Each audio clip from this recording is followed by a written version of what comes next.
আসসালামু আলাইকুম, সানজানা কিচেনে সবাইকে স্বাগতম। প্রিয় বন্ধুরা, সবাই কেমন আছো? চলে এসেছি আজকে খুবই মজাদার একটা চিকেন পকোড়ার রেসিপি নিয়ে।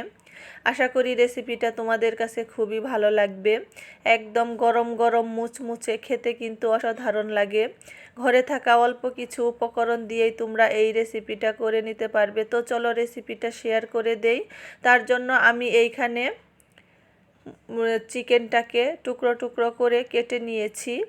এখন এর মধ্যে দিয়ে দেব লেবুর রস, দিয়ে দেব পরিমাণ মতো লবণ, আর দিয়ে দেব হলুদ গুঁড়া, ধনিয়ার গুঁড়া, আর দিয়ে দেব মরিচের গুঁড়া। তো আমার রেসিপিটা যদি তোমাদের কাছে ভালো লেগে থাকে প্লিজ লাইক কমেন্ট শেয়ার করে দিও। আর আমার চ্যানেলে যারা নতুন বন্ধু আছো তারা আমার চ্যানেলটি সাবস্ক্রাইব করে আমার পাশে থেকে যেও।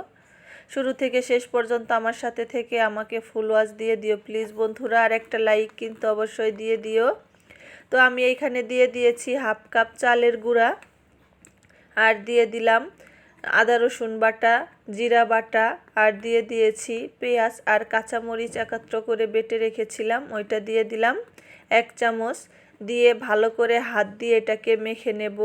চালের গুঁড়াটা দিলে কিন্তু পকোড়াটা বেশি মুচমুচে হয়, খেতে কিন্তু আরও বেশি ভালো লাগে। আর দিয়ে দিলাম একটা ডিম ফাটিয়ে, দিয়ে আবারও ভালো করে হাত দিয়ে সব উপকরণগুলো এইরকম করে আমি মেখে নিয়েছি।